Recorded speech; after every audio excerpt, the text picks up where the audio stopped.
Uždaroji akcinė bendrovė Technologija kuria technologijas, kurios ilgina pramonės įrenginių veikimo laiką. Bendrovė tiekia naujas arba atkuria sudilusias stambias pramonės įrenginių detales metalurgijos, chemijos, naftos perdirbimo įmonėms. Tam naudojamos atsparios dėlimui metalo keraminės dangos. Naudojant šias dangas, klientams rečiau tenka pirkti naujas detales, pastebimai mažėja įrenginių stabdymo, remonto, techninio aptarnavimo ir prastovų išlaidos.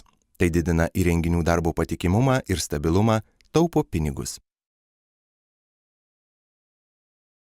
Kauno aukštųjų ir informacinių technologijų parkų administracija, bendradarbiaudama su panašiais parkais kitose Europos šalyse, pristato uždarosios akcinės bendrovės Technologija produktus bei paslaugas potencialiems pirkėjams. Taip pat aktyviai skatina dalyvauti parko bei jo partnerių organizuojamuose renginiuose užsienyje, kur yra galimybė pristatyti savo produkciją bei sudominti potencialius klientus.